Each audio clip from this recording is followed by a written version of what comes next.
നിന്റെ വാ വിസ്താരത്തിൽ തുറക്ക, ഞാൻ അതിനെ നിറയ്ക്കാമെന്ന് പറഞ്ഞ കർത്താവേ, നന്ദിയോടെ സ്തോത്രം. പ്രിയമുള്ളവരെ, ക്രിസ്തുയേശുവിൽ എല്ലാവർക്കും സ്നേഹവന്ദനത്തെ അറിയിക്കുന്നു. പ്രിയ സഹോദരങ്ങളെ, ഞാനൊരു കാര്യം വ്യക്തമായിട്ട് നിങ്ങളോട് പറയട്ടെ. നമ്മുടെ പിതാവാം ദൈവം നമ്മളിൽ നിന്ന് ആഗ്രഹിക്കുന്ന കാര്യങ്ങളെ നമ്മൾ ചെയ്യുമ്പോഴാണ് സ്വർഗം സന്തോഷിക്കുന്നത്, പിതാവിന് സന്തോഷമാകുന്നത്. നമ്മൾ ചെയ്യാനുള്ള കാര്യങ്ങൾ ചെയ്യാതെ ദൈവത്തെയും പറ്റിക്കുന്ന രീതിയിലേക്ക് നമ്മൾ മാറിക്കഴിഞ്ഞു കഴിഞ്ഞാൽ യാതൊരു കാരണവശാലും നമുക്ക് ദൈവത്തെ പ്രസാദിപ്പിക്കാൻ കഴിയില്ല. എന്നാൽ ദൈവം നമ്മളെ ഏൽപ്പിച്ച ശുശ്രൂഷകൾ നമ്മൾ വളരെ ഭംഗിയോടുകൂടി ചെയ്യുമ്പോൾ സ്വർഗം എന്തുമാത്രം സന്തോഷിക്കും. അപ്പം അതിനു വേണ്ടിയിട്ടാണ് നമ്മൾ ഇന്ന് 4ാമത്തെ പാർട്ടിലേക്ക് പോവുകയാണ്.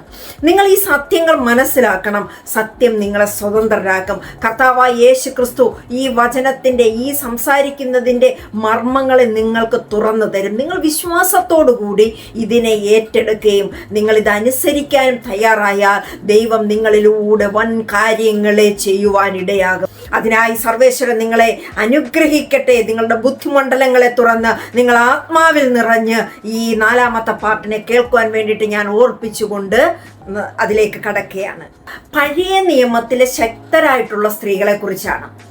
കാരണം നമ്മൾ സ്ത്രീകളുടെ ശുശ്രൂഷയെക്കുറിച്ച്, സ്ത്രീകൾ എന്താണെന്നും എങ്ങനെയാണെന്നും ഒക്കെ മനസ്സിലാക്കി വരുമ്പോൾ പഴയ നിയമത്തിൽ സ്ത്രീകൾ ശുശ്രൂഷകൾ ചെയ്തിരുന്നു. സ്ത്രീകൾ ആരായിരുന്നു, ദൈവം സ്ത്രീകളിലൂടെ ആഗ്രഹിച്ചത് എന്താണ്, ഏതെല്ലാം തരത്തിൽ സ്ത്രീകൾ അവിടെ പ്രയോജനപ്പെട്ടു എന്നും മനസ്സിലാക്കി കൊണ്ടുവേണം നമ്മൾ മുന്നോട്ട് പോകാൻ. ഞാൻ 4 സ്ത്രീകളെ നിങ്ങൾക്ക് പരിചയപ്പെടുത്തുകയാണ്. അതിൽ ദെബോറ, ന്യായാധിപയും പ്രവാചകിയുമായിട്ടുള്ള ദെബോറ. രൂത്ത് എന്ന് പറയുന്നത് വിശ്വാസവും വിശ്വസ്തതയും നിറഞ്ഞിട്ടുള്ള വ്യക്തിയായിരുന്നു രൂത്ത്. മറ്റൊരു വ്യക്തി എസ്തേറാണ്. ഒരു ജാതിയുടെ രക്ഷ കൊണ്ടുവന്നൊരു വ്യക്തിയാണ് എസ്തേർ. 4ാമത്തെ വ്യക്തി ഹന്ന, പ്രാർത്ഥനയുടെ ശക്തി. പ്രാർത്ഥിച്ച് ദൈവത്തിനോട് കരഞ്ഞ് നിലവിളിച്ച് ആ ഒരു പ്രാർത്ഥനയുടെ ശക്തിക്ക് മറുപടി ഉണ്ടെന്ന് നമ്മുടെ മുമ്പിൽ കാണിച്ചു തന്ന ഒരു വ്യക്തിയാണ് ഹന്ന. ഇപ്പം ഈ 4 വ്യക്തികളിലൂടെയും വ്യത്യസ്തമായിട്ടുള്ള കാര്യങ്ങളെ നമുക്ക് മനസ്സിലാക്കണം. പഴയ നിയമത്തിലെ ശക്തരായ സ്ത്രീകൾ. ദെബോറ എന്ന് പറയുന്നത് ഒരു ന്യായാധിപയും പ്രവാചികയും. ന്യായാധിപന്മാരുടെ പുസ്തകം 4-5 അധ്യായങ്ങളിൽ നമുക്കത് വ്യക്തമായിട്ട് കാണാം. ദൈവം ഒരു ദേശത്തെ പോലും സ്ത്രീയിലൂടെ നയിക്കുമെന്നുള്ളതിനുള്ള ഉദാഹരണമാണ് നമ്മൾ ദെബോറയിലൂടെ കാണുന്നത്. പുരുഷന്മാർ ഭയപ്പെട്ടപ്പോൾ ദൈവം ഒരു സ്ത്രീയെ മുന്നിൽ നിർത്തി. ആമേൻ, സ്തോത്രം. ദൈവത്തിന് അവിടെ പുരുഷനെന്നോ സ്ത്രീയെന്നോ ഉള്ള നോട്ടമല്ല. ദൈവത്തിന്റെ പദ്ധതി നടക്കാൻ വേണ്ടിയിട്ട് ഏതിനെയും ദൈവം എടുത്തുപയോഗിക്കും. ഹല്ലേലൂയ. അവിടെ ദൈവം ചോദിച്ചില്ല നീ സ്ത്രീയല്ലേ, ചോദിച്ചത് ദൈവം അവിടെ ചോദിച്ചത് ഞാൻ ആരെ ഉപയോഗിക്കും, ഞാൻ ആരെ ഉപയോഗിക്കാൻ എനിക്ക് പറ്റും, ആരെനിക്ക് വേണ്ടിയിട്ട് നിന്ന് തരുമെന്നുള്ളതാണ്. ഇന്നും ദൈവം നമ്മളോട് ചോദിക്കുന്ന കാര്യം ഇതാണ്, ആരെനിക്ക് വേണ്ടിയിട്ട് നിൽക്കും. ഞാനവിടെ നീയോ സ്ത്രീയാണോ, നീ പുരുഷനാണോ, നീ ആരാണെന്നൊന്നും ഞാൻ ചോദിക്കുന്നില്ല. നീ പരിശുദ്ധയാണോ, നീ വിശുദ്ധ അല്ലേ, നിന്നിൽ പാപമുണ്ടോ, നിന്നിൽ പാപമില്ലേ, ഇതൊന്നും ദൈവം ചോദിക്കുന്നില്ല. ദൈവം ചോദിക്കുന്ന ഒറ്റ കാര്യമാണ്, മാനസാന്തരത്തോടു കൂടി നീ എൻ്റെ അടുക്കലേക്ക് വന്ന് നിന്നെ ഞാൻ ഉപയോഗിക്കാൻ തയ്യാറാകുമെന്നുള്ളതാണ് ദൈവത്തിൻ്റെ മനസ്സെന്ന് പറയുന്നത്.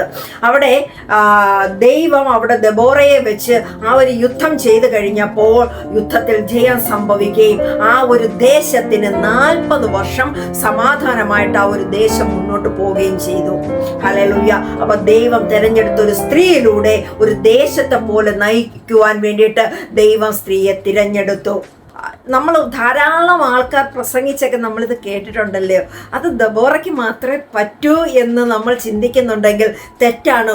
ഒരു വ്യക്തിക്ക് ഒരു കാര്യം ചെയ്യാൻ പറ്റുമെങ്കിൽ ദൈവം ഏൽപ്പിച്ചാൽ മറ്റുള്ള വ്യക്തികൾക്കും അത് കഴിയുമെന്നുള്ളതാണ് സത്യമായിട്ടുള്ള കാര്യം. ഇന്ന് നമ്മളെ ശുശ്രൂഷ ഏൽപ്പിച്ചേക്കുന്ന പലവിധ ശുശ്രൂഷകൾ ഏൽപ്പിച്ചിട്ടുണ്ട്. ആ ശുശ്രൂഷകളൊക്കെയും നമ്മൾ ചെയ്യുവാൻ തയ്യാറാകണം. അവിടെ പുരുഷന്മാർ ഭയന്നു മാറിയപ്പോൾ എഴുന്നേറ്റ് നിന്ന് രാജ്യത്തിന് വേണ്ടിയിട്ട്, ദൈവത്തിന് വേണ്ടിയിട്ട് നിന്ന വ്യക്തിയാണ് ദെബോറ. 2ാമത്തെ വ്യക്തിയെ നമ്മൾ കണ്ടത് രൂത്താണ്. വിശ്വാസവും വിശ്വസ്തതയുമാണ്. രൂത്ത് ആരാണെന്ന് നോക്കിയാൽ രൂത്ത് ഒരു മോവാബ്യ സ്ത്രീയാണ്. ഇസ്രായേൽക്കാരിയായിട്ടുള്ളൊരു വ്യക്തിയല്ല. സ്വന്തം ദേശം വിട്ട്, സ്വന്തം ദൈവങ്ങളെ വിട്ട്, അറിയാത്ത ഭാവിയെ വിശ്വാസത്തോടുകൂടി സ്വീകരിച്ചവളാണ് രൂത്ത്. ാണ് പുതിയ നിയമത്തിൽ പറയുന്നത്, വിശ്വാസം എന്നതോ ആശിക്കുന്നതിന്റെ ഉറപ്പും കാണാത്ത കാര്യങ്ങളിലുള്ള നിശ്ചയവുമാണ്. ഭാവിയെ വിശ്വാസത്തോടുകൂടി സ്വീകരിച്ച ഒരു വ്യക്തിയാണ്. അതിന് ചങ്കുറപ്പ് വേണം. പഴയ നിയമ കാലഘട്ടത്തിൽ അല്ലെ സ്ത്രീകളുടെ ആ ചങ്കുറപ്പ് നമ്മളൊന്ന് നോക്കിക്കണ്ട് പഠിക്കുക. ഇതൊരു വികാരമല്ല, ആത്മീയ തീരുമാനമാണത്. ആ സ്ത്രീക്ക് അന്നുണ്ടായിരുന്നത് ഒരു വികാരത്തിന്റെ പുറത്ത് യേശുവിനെ അങ്ങ് സേവിക്കാം, കുറെ രീതിയിൽ എന്തെങ്കിലുമൊക്കെ ചെയ്ത് കുറച്ച് കാശുകൾ കിട്ടാം, ഈ ലോകത്തിൽ കുറെ സമൃദ്ധമായിട്ട് ജീവിക്കാമെന്നുള്ള ചിന്താഗതിയല്ല, ഒരു ആത്മീയ തീരുമാനം എടുത്തുകൊണ്ട് നിന്ന വ്യക്തിയായിരുന്നു രൂത്ത്. ഇന്ന് നമ്മളും ആത്മീയ തീരുമാനം എടുത്തുകൊണ്ട് ദൈവം നമ്മളെ നടത്തുമെന്നുള്ള ഉത്തമ വിശ്വാസത്തിൽ നമ്മൾ നിന്നാൽ ദൈവം നമുക്ക് വേണ്ടിയിട്ട് പ്രവർത്തിക്കും. എനിക്കറിയാം എല്ലാ കാര്യങ്ങൾക്കും സാമ്പത്തികം ഉണ്ടെങ്കിലേ പറ്റൂ. പക്ഷേ സാമ്പത്തികം എന്നുള്ളത് തക്ക സമയത്ത് ചെയ്യേണ്ടുന്നത് ദൈവവേലയാണെങ്കിൽ ദൈവവേലയ്ക്ക് വേണ്ടിയിട്ട് ദൈവം തക്ക സമയത്ത് എനിക്ക് വേണ്ടിയിട്ട് ഒരുങ്ങുമെന്നുള്ളത് എനിക്ക് വിശ്വാസമുണ്ട്. ഹല്ലേലൂയ. പണത്തിന് വേണ്ടിയിട്ട് ആഗ്രഹിച്ചിട്ടല്ല. പണം ഉണ്ടാക്കണമെങ്കിൽ വേറെ ഒരുപാട് പ്രൊഫഷൻസ് അറിയാം, പ്രൊഫഷനുകൾ ചെയ്യാം. അതിൽ നിന്നൊക്കെയും വിട്ടുമാറി ഇന്ന് ഞാൻ നിൽക്കുന്നത് ആത്മീയമായ തീരുമാനം എടുത്തുകൊണ്ടാണ്. ഇത് മറ്റേതിലെല്ലാം പോയി എല്ലാം കണ്ട് അറിഞ്ഞ് മനസ്സിലാക്കി അനുഭവിച്ച് കുറെ പഠിച്ച് ദൈവം കുറെ പഠിപ്പിച്ചൊക്കെ തന്നിട്ടുണ്ട്. ഹല്ലേലൂയ. അപ്പോൾ എൻ്റെ തീരുമാനം അങ്ങനെയാണ്. നിങ്ങളുടെ തീരുമാനവും ആത്മീയ തീരുമാനമാണോ ഇന്ന് യേശുവിനെ തിരഞ്ഞെടുക്കുന്നത് എന്നുള്ളത് നമ്മളെ തന്നെ നോക്കുക. ബോവസുമായിട്ടുള്ള അവളുടെ വിവാഹം, ആ ഒരു വിവാഹത്തിലൂടെ തന്നെ ദാവീദിന്റെ വംശാവലിയിലേക്കാണ് രൂത്തിന് പ്രവേശനം ലഭിച്ചത്. ദൈവം കൊടുത്തേക്കുന്ന ആ ഒരു വംശാവലിയിലേക്ക് ചേർന്നവളാണ്, വംശത്തിലേക്ക് പ്രവേശനം ലഭിച്ചവളാണ് രൂത്ത്. ഏറ്റവും അവസാനം യേശു ക്രിസ്തുവിന്റെ ഈ വംശാവലിയിൽ ചരിത്രത്തിൽ ഇടം നേടി അവളുടെ പേര് മത്തായി 1:5 നമുക്കവിടെ കാണാം. ദൈവം അങ്ങനെ വന്നൊരു വ്യക്തിയെ ദൈവം പുറന്തള്ളിയില്ല. അവളെ ദൈവം ചരിത്രത്തിലേക്ക് ഉയർത്തുകയാണ് ഉണ്ടായത്. നീ എവിടെ നിന്ന് വരുന്നു എന്നുള്ളത് ദൈവത്തിന് പ്രശ്നമല്ല. അവിടെ രൂത്ത് പറഞ്ഞൊരു കാര്യമുണ്ട്, നിന്റെ ജനം എൻ്റെ ജനം, നിന്റെ ദൈവം എൻ്റെ ദൈവം എന്ന് പറഞ്ഞുകൊണ്ട് യേശുവിനെ സ്വീകരിച്ചു വരുവാൻ, പിതാവാം ദൈവത്തെ സ്വീകരിച്ചു വരുവാൻ തയ്യാറുള്ളവരെ ദൈവം ചരിത്രത്തിലേക്ക് ഉയർത്തുവാൻ തയ്യാറാകും. രൂത്തിലൂടെ നമ്മളെ അതാണ് പഠിപ്പിക്കുന്നത്. നമ്മൾ കണ്ട് പഠിക്കേണ്ടുന്ന കാര്യം ഇതാണ്. ഹല്ലേലൂയ. അടുത്തത് എസ്തേറാണ്. എസ്തർ 4:14. എസ്തർ ഒരു ജാതിയുടെ രക്ഷയായിട്ട് വെളിപ്പെട്ടു. ഒരു സ്ത്രീ ഉയർന്നപ്പോൾ ഒരു ജാതി രക്ഷപ്പെട്ടു. ഇന്ന് നമ്മൾ ചിന്തിക്കുക, നമ്മൾ ഉയർന്നാൽ എത്ര പേര് ഉയർന്നു വരാനുണ്ട്, എത്ര പേര് നമുക്ക് ഉയർത്തിയെടുക്കാൻ പറ്റും. ഒരു സ്ത്രീ ഉയർന്നു വരുമ്പോൾ അടിച്ചവിടില്ല പപ്പടം പരത്തുന്നതൊക്കെ പരത്തിയിരുത്തുകയല്ല വേണ്ടുന്നത്. ദൈവത്തിന്റെ ഹിതത്തിനായിട്ട് വിട്ടുകൊടുക്കുക. ദൈവം പണിയട്ടെ, ദൈവം ചെയ്യട്ടെ. നിങ്ങൾ പരീശന്മാരാകാതെ. പരീശര് പണ്ട് ചെയ്തേ എന്താ? ഇവൻ ദൈവദൂഷ്യം പറയുന്നു എന്ന് പറഞ്ഞുകൊണ്ട് യേശുവിനെ ക്രൂശിച്ചു. ഇന്ന് ദൈവവചനം സത്യമായി നിന്നുകൊണ്ട് പ്രസംഗിക്കുന്ന വ്യക്തികൾക്ക് നേരെ നിങ്ങൾ വിരൽ ചൂണ്ടുകയാണ് അന്ന് അവർ ചെയ്തതുപോലെ. അപ്പൊ സ്ത്രീ ഉയർന്നപ്പോൾ ഒരു ജാതി രക്ഷിക്കപ്പെട്ടു. അവിടെ ആ ഒരു എസ്തേർ അവൾ മൗനം പാലിച്ചില്ല. അവൾ ഭയത്തെ ജയിച്ചുകൊണ്ട് അവൾ സമയത്തെ തിരിച്ചറിഞ്ഞു. ഇന്ന് എത്ര സ്ത്രീകൾ സമയത്തെ തിരിച്ചറിയുന്നുണ്ട്? നിങ്ങൾക്ക് തന്നേക്കുന്ന ആയുസ് തീരാൻ പോവുകയാണ്. ആ തീരുന്നതിന് മുമ്പ് കർത്താവിന് വേണ്ടിയിട്ട് എന്തെങ്കിലുമൊക്കെ ചെയ്യാൻ ചാടി എഴുന്നേൽക്കൂ. ഭയന്ന് മാറിയിരിക്കാതിരിക്കൂ. ദൈവം എഴുന്നേൽപ്പിക്കുന്നതിനെ തടയാൻ വരാൻ ഒരുത്തർക്ക് അവകാശമില്ല. ആ ഭയം, മനുഷ്യരോടുള്ള ഭയം വിട്ടുമാറട്ടെ.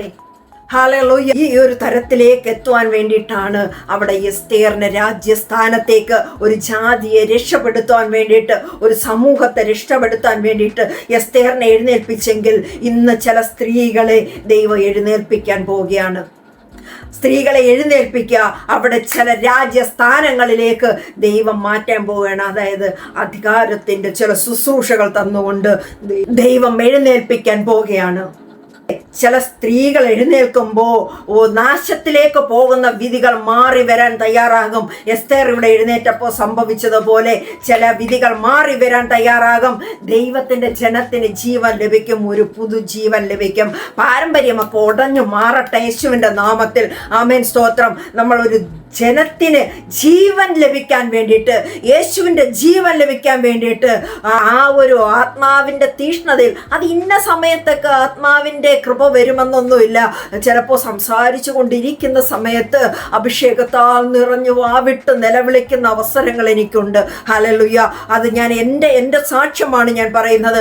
ഇന്ന സമയം മാറ്റിവെച്ച് ഇത്ര സമയം എന്നൊന്നുമല്ല.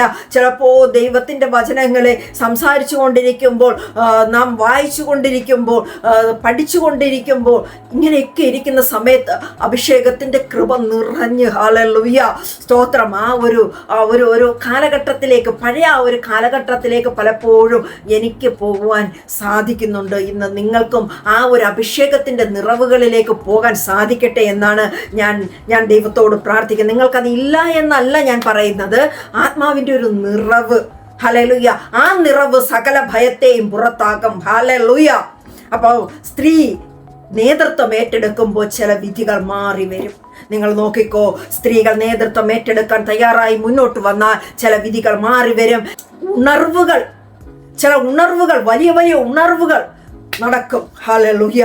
ഇന്ന് നമുക്കറിയാം, അങ്ങോളം ഇങ്ങോളം നടക്കുന്ന സുവിശേഷ കോശീകരണം, വലിയ വലിയ കൺവെൻഷനുകൾ, വലിയ വലിയ കാര്യങ്ങളൊക്കെയും നടക്കുന്നത്, മുൻ സ്ഥാനം അതിന് വേണ്ടുന്ന ലീഡ് ചെയ്ത് നിൽക്കുന്നത് മുതൽ സ്ത്രീകളെല്ലാം അവിടെ പിന്നാമ്പുറത്തുള്ള കാര്യങ്ങളാണ്. അവർക്ക് അണിയറയിൽ പ്രവർത്തിക്കുന്ന വ്യക്തികളാണ്. ബാക്കി എല്ലാ നേതൃസ്ഥാനത്ത് നിന്ന് ചെയ്യുന്നതെല്ലാം പുരുഷന്മാരാണ്. വളരെ നല്ല കാര്യം, അവർ അങ്ങനെ കാര്യങ്ങൾ ചെയ്യട്ടെ. എന്നാൽ നമുക്കും ഇല്ലേ അങ്ങനെ കുറച്ച് കാര്യങ്ങൾ ചെയ്യാൻ? നിങ്ങളൊന്ന് ആലോചിച്ച് നോക്കൂ.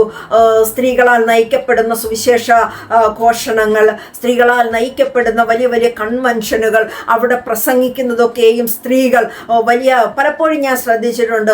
വലിയ പോസ്റ്ററുകളിൽ ചിലപ്പോൾ അങ്ങോട്ടും ഇങ്ങോട്ടോ ഒന്നോ രണ്ടോ സ്ത്രീകളുടെ ചില ഫോട്ടോകൾ വന്നുകൊണ്ട് വളരെ ചുരുക്കമായിട്ട് ചില സ്ത്രീകൾ ഇന്ന് കൺവെൻഷൻ സ്റ്റേജുകളിൽ പ്രസംഗിക്കുന്നവരുണ്ട്. കൃപയാൽ അവരെ ഓർത്ത് ഞാൻ കർത്താവിനെ മഹത്വപ്പെടുത്തുന്നു. ഹല്ലേലൂയ.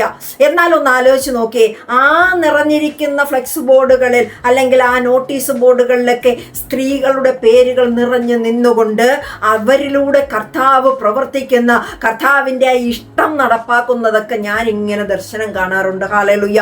വലിയ വലിയ കൺവെൻഷനുകൾ നടക്കുന്നത്, അതിൽ നിന്ന് പലവിധ സ്ത്രീകൾ എഴുന്നേറ്റ് നിന്ന് വലിയ ശുശ്രൂഷകൾ ചെയ്യുന്നത്, പരിജ്ഞാനത്തോടു കൂടി ദൈവവചനം പ്രഖ്യാപിക്കുന്നത്, ആമേൻ, യേശുവിനെ അത്രയും മഹത്വത്തോടു കൂടി പ്രസ്താവിക്കുന്നത്, അവരുടെ ഭയമൊക്കെ മാറി അവർ ഹല്ലേലൂയ കർത്താവിൻ്റെ മുമ്പിൽ കീഴടങ്ങി നിന്ന് ശുശ്രൂഷ ചെയ്യുന്നത് ഞാൻ ദർശനം കാണാറുണ്ട്. ഹല്ലേലൂയ. അപ്പോൾ സ്ത്രീ നേതൃത്വം ഏറ്റെടുക്കുമ്പോൾ വിധികൾ മാറി വരും, ഉണർവുകൾ നടന്നു വരുവാനിടയാകും. ഹല്ലേലൂയ. നിങ്ങൾ തയ്യാറാണോ? മറ്റൊരു സ്ത്രീ ഹന്നയാണ്. അവിടെ മൗനത്തിൽ കരഞ്ഞ ഹന്ന. ഇവിടെ നമുക്കറിയാം, അവൾ വെളിപ്പെട്ടൊന്നും വന്നില്ല, വലിയ പ്രസംഗം നടത്തിയില്ല, വലിയ കാര്യങ്ങളില്ല, ഒന്നുമില്ല. പക്ഷെ അവൾ അവിടെ കരയാണ്, വിങ്ങി വിങ്ങി വിങ്ങി കരയാണ്. വിങ്ങി വിങ്ങി കരയുന്ന വ്യക്തികളുമുണ്ട്. ഇതും വേണം. 5 വിരലും ധർമ്മം വ്യത്യാസമാണല്ലോ. പലതാണ്, അവയവങ്ങൾ പലതാണ്, പലർക്കും പല വേലകളാണ്. ഇവിടെ കരയുകയാണ്. ഹന്ന ആരാണ്? എൽക്കാനരുടെ ഭാര്യയാണ് ഹന്ന. സന്താനമില്ലാത്ത സ്ത്രീ, മച്ചി എന്ന ആൾക്കാർ വിളിച്ച് അപമാനവും പരിഹാസവും വേദനയും എല്ലാം അനുഭവിച്ചവൾ. കുഞ്ഞുങ്ങളില്ലാതെ അവളെ എന്തുമാത്രം ആൾക്കാർ ആക്ഷേപിച്ചിട്ടുണ്ടാകും. പക്ഷെ അവളുടെ വിങ്ങിക്കരച്ചിൽ അവളെ നിരാശയിൽ മുക്കിയില്ല ദൈവം. പ്രാർത്ഥനയിൽ, അവളുടെ പ്രാർത്ഥന, അവളുടെ കരച്ചിൽ, ദൈവം അവിടെ കനിഞ്ഞു. ഹല്ലേലൂയ. നമ്മുടെ ചില പ്രാർത്ഥനകൾ, നമ്മുടെ ചില കരച്ചിലുകൾ മറ്റുള്ളവർക്ക് കാണുമ്പോൾ ആ കരച്ചിലിൻ്റെ അർത്ഥം മനസ്സിലായില്ലെങ്കിലും നിന്നെ കാണുന്നൊരു കർത്താവുണ്ട്. കർത്താവ് നിനക്ക് മറുപടി തരും. ശമൂവേലിനെ കണക്ക് ഒരു പ്രവാചകൻ, ന്യായാധിപൻ, രാജാക്കന്മാരെ അഭിഷേകം ചെയ്തവരായിട്ടുള്ളൊരു പുത്രനെ നിനക്ക് കർത്താവ് തരുന്നുണ്ടാകും. ഹല്ലേലൂയ. ഹന്നയെ പോലിരുന്ന് കരയുന്നൊരു വ്യക്തിയാണ് നീയെങ്കിൽ, അത് കുഞ്ഞിന് വേണ്ടിയിട്ട് മാത്രമല്ല, ഈ അഭിഷേകം നമ്മുടെ വയറ്റിൽ പിറക്കുന്ന കുഞ്ഞെന്ന് മാത്രമല്ല, ഇനി ജനിക്കാൻ പോകുന്ന അനേകം കുഞ്ഞുങ്ങൾ ഈ ശമൂവേലിന്റെ അഭിഷേകത്തോടു കൂടി ജനിക്കുവാൻ ഇടയാകട്ടെ. ആമേൻ. വരും തലമുറകളിൽ നിന്ന് യേശുവിനെ പ്രഘോഷിക്കുന്ന, ഹല്ലേലൂയ, യേശുവിന് വേണ്ടിയിട്ട് എഴുന്നേറ്റ് നിന്ന്, ആമേൻ, സ്തോത്രം, ഈ പാരമ്പര്യത്തോട് യുദ്ധം ചെയ്ത്, ജാതികളോട് യുദ്ധം ചെയ്ത് അനേകരെ ദൈവസന്നിധിയിലേക്ക് ഏറ്റെടുക്കുന്ന ഒരു കൂട്ടമായി എഴുന്നേൽക്കാൻ വേണ്ടിയിട്ട് ആമേൻ, ഓരോ അമ്മമാരുടെ വയറ്റിലും പുതിയ ശമൂവേൽമാർ എഴുന്നേറ്റ് വരുവാൻ ഇടയാകട്ടെ. അനേക ശമൂവേൽമാർ ഇന്ന് മച്ചി എന്ന് വിളിച്ചാക്ഷേപിക്കുന്ന വ്യക്തികളുടെ വയറ്റിൽ ഉരുവാകാൻ ഇടയാകട്ടെ. ആമേൻ, സ്തോത്രം, ഹല്ലേലൂയ. യേശുവേ, നീ അങ്ങനെ പ്രവർത്തിക്കുന്ന ദൈവമാകിയാൽ സ്തോത്രം, സ്തോത്രം. ആമേൻ, ആമേൻ. അപ്പോൾ ഒരു സ്ത്രീയുടെ പ്രാർത്ഥന തലമുറയുടെ ദിശ മാറ്റിയെടുത്തു. ഇന്ന് നമ്മുടെ പ്രാർത്ഥന, ഇന്ന് ദൈവം തരുന്ന ഈ കാഴ്ചപ്പാടുകൾ അനേക സ്ത്രീകളിലൂടെ അഭിഷേകം നിറഞ്ഞ ശമൂവേൽമാർ പുറത്തേക്ക് വരട്ടെ. മച്ചി എന്ന് പറഞ്ഞ് അടച്ചാക്ഷേപിച്ച് വെച്ച് മാറ്റി നിർത്തിയേക്കുന്ന സ്ത്രീകളെ, നിങ്ങളുടെ ഗർഭത്തെ അടച്ചു വെച്ചിട്ടില്ല കർത്താവ്. നിങ്ങൾക്കൊരു ശമൂവേലിനെ കർത്താവ് നൽകും. അവൻ ദൈവത്തിന് വേണ്ടിയിട്ട് എഴുന്നേറ്റ് നിന്ന് ന്യായാധിപനായി, പ്രവാചകനായി, രാജാക്കന്മാരെ അഭിഷേകം ചെയ്യുന്നവരായി തീരുന്ന മക്കളായി നിനക്ക് ശമൂവേൽ വന്ന് പിറക്കുവാൻ ഇടയാകും. ഹല്ലേലൂയ. പഴയ നിയമത്തിലെ ഈ 3 സ്ത്രീകളെയും നമ്മൾ മനസ്സിലാക്കി. ഇനി യേശുവും സ്ത്രീകളും പുതിയ നിയമമാണ്, നമ്മളത് അടുത്ത വീഡിയോയിൽ കാണുന്നുണ്ടാകും. ഹല്ലേലൂയ. അപ്പോൾ കർത്താവ് നിങ്ങളെ എല്ലാവരെയും അനുഗ്രഹിക്കട്ടെ. സമ്പൽ സമൃദ്ധമായി ആത്മാവിൽ നിറഞ്ഞ് ദൈവത്തിന് കൊള്ളാവുന്നവരായി, ദൈവത്തിൻ്റെ ഇഷ്ടം ചെയ്യുന്നവരായി നിങ്ങൾ നിൽപ്പാൻ ഇടയാകട്ടെ. ഹല്ലേലൂയ, സ്തോത്രം. എഴുന്നേൽക്കൂ ദൈവജനമേ, എഴുന്നേൽക്കൂ. നല്ലൊരു ഉണർവ് കർത്താവിൻ്റെ നാമത്തിൽ ഇവിടെ നമ്മൾ പ്രഘോഷിക്കുവാൻ, കർത്താവിന് വേണ്ടിയിട്ട് നിൽപ്പാൻ, നമുക്ക് വേണ്ടിയിട്ട് മരിച്ചടക്കപ്പെട്ട് ഉയർത്തെഴുന്നേറ്റ, നമുക്ക് വേണ്ടിയിട്ട് ചങ്കിലെ ചോര തന്ന, നമുക്ക് വേണ്ടിയിട്ട് അടികൾ കൊണ്ട, നമുക്ക് വേണ്ടിയിട്ട് ഹല്ലേലൂയ സ്തോത്രം നമ്മുടെ പാപങ്ങളെ വഹിച്ച് ആ നീതിമാനായവൻ നമുക്ക് വേണ്ടിയിട്ട് മരിച്ചത്. ആമേൻ, സ്തോത്രം. എൻ്റെ പാപത്തിന് വേണ്ടിയിട്ടാണ്, നിങ്ങളുടെ പാപങ്ങൾക്ക് വേണ്ടിയിട്ടാണ്. ആ ഹല്ലേലൂയ, കർത്താവ് നമ്മളെ ഏൽപ്പിച്ചിരിക്കുന്ന ശുശ്രൂഷയാണ് അനേകരെ നേടിയെടുക്കുക, അനേകരെ പഠിപ്പിച്ചു കൊടുക്കുക, അനേകരെ ചേർത്ത് കൊള്ളുക, ദരിദ്രരെ ചേർത്ത് കൊള്ളുക. ഹല്ലേലൂയ, സ്തോത്രം. അങ്ങനെ ചേർത്തുകൊണ്ട് ആമേൻ, സ്തോത്രം, ആത്മാവിൽ അവർക്ക് ഹല്ലേലൂയ സ്തോത്രം ബലം നൽകിക്കൊണ്ട് കർത്താവിനോട് അവരെ കൂടുതൽ ചേർത്ത് കൊടുക്കുവാൻ ഇടയാക്കിക്കൊണ്ട് നമുക്ക് ദൈവത്തിൻ്റെ വേല ചെയ്യാം. അതിനായി നിങ്ങൾ ഓരോരുത്തരും എഴുന്നേൽക്കുവാൻ ഇടയാകട്ടെ. സർവേശ്വരന്റെ നാമത്തിൽ ആമേൻ, സ്തോത്രം. നിങ്ങളെ അനുഗ്രഹിച്ചു പ്രാർത്ഥിക്കുന്നു. ആമേൻ, സ്തോത്രം. ഹല്ലേലൂയ. നിങ്ങളോട് കൂടെ ആമേൻ, സ്തോത്രം, നമ്മളോട് കൂടെ കർത്താവിന്റെ കൃപ എപ്പോഴും ഉണ്ടായിരിക്കുമാറാകട്ടെ. ഞാനോ കുറയണം, എന്നിൽ യേശുവോ വളരണം. ഹല്ലേലൂയ, സ്തോത്രം.